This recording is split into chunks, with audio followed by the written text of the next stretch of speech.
collègues. Une humanité en mouvement est un facteur de paix et l'être humain n'est pas assigné à résidence, nous rappelle la Déclaration universelle des droits de l'homme. Or, ce projet de loi bafoue le droit à la mobilité, liberté pourtant fondamentale qui semble plus facile à acquérir pour les capitaux et ceux qui en possèdent. Inutile, dangereuse, martiale dans les mots, inefficace dans les actes, cette énième loi communicationnelle suit une trentaine de réformes de la législation relative aux droits des étrangers depuis les années 80. Le Conseil d'État alerte, l'urgent n'est pas de continuer à empiler les lois, mais d'en évaluer les effets. Et puis le discours qui accompagne ce projet de loi est aussi faux que risqué.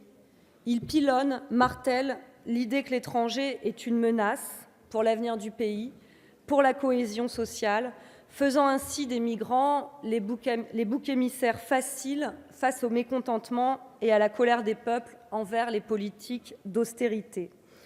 Pourtant, l'humanité de demain se construit bel et bien avec l'accueil d'aujourd'hui.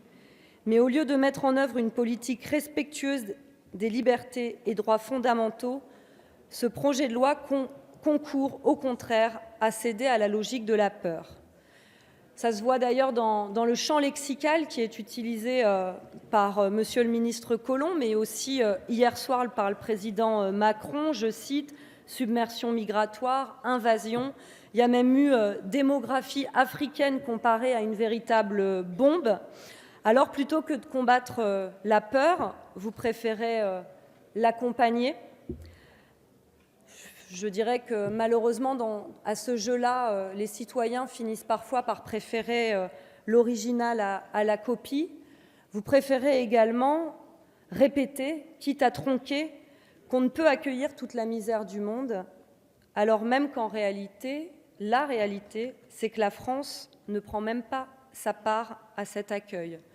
Pour rappel, à l'arrivée en 2015 des réfugiés syriens, je crois que tout à l'heure, le président de groupe Ferrand rappelait ce qu'on pouvait voir en photo dans les grands médias avec des enfants morts sur les plages. Eh bien, à l'arrivée en 2015 des réfugiés syriens, la France, signataire de la Commission de Genève, s'est engagée sur un nombre, disons-le, faible de relocalisation et à ce jour, elle n'a respecté que 20% de ces mêmes et faibles engagements.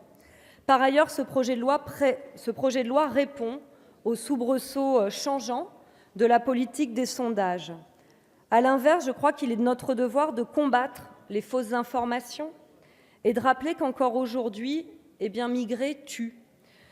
Près de 40 000 migrants sont morts aux portes de l'Europe depuis le début des années 90. Et d'après de nombreux chercheurs, jamais dans l'histoire, une migration n'a causé autant de morts. Et plus l'Europe se ferme, plus le nombre de décès aux frontières augmente. Pour reprendre les termes d'un chercheur en sociologie, l'élite du Nord, elle, se déplace efficacement, rapidement et sûrement sur toute la planète. Mais les migrants du Sud sont, eux, assignés à résidence dans leur pays. La mobilité est donc indolore pour les élites, mortelle pour les déshérités. L'heure est en fait à questionner les politiques européennes d'externalisation des frontières de l'Europe, alors même que l'essentiel des migrations se fait sud-sud. Hier, le président Macron a affirmé que les Africains migraient essentiellement vers l'Europe. C'est faux. Ils migrent essentiellement vers l'Afrique. Mais ce discours de la submersion, nous le savons bien, c'est celui qui semble alors tout autoriser dans la réduction des droits. Augmentation du temps de rétention, restriction du délai d'instruction et généralisation de la vidéo-audience. 2 fois moins de temps pour les droits, 2 fois plus de temps pour la rétention. Par ailleurs, le projet de loi n'effleure même pas le sujet des enfants placés en centre de rétention, alors que son nombre est en constante augmentation. Et puis aujourd'hui en France, des défenseurs des droits humains sont poursuivis pour leur action en faveur des migrants et votre unique proposition face à cette injustice est d'interdire le délit de solidarité si et seulement si la personne secourue est en danger de mort. Sauver des vies devient donc légal. Merci, grande nouvelle. Vous êtes dans une totale maîtrise de l'oxymore. Vous juxtaposez les mots d'humanité et de fermeté comme des concepts marketing, masquant ainsi des pratiques répressives. Mes chers collègues, nous ne sommes pas face à une crise migratoire, mais face à une crise de l'accueil migratoire.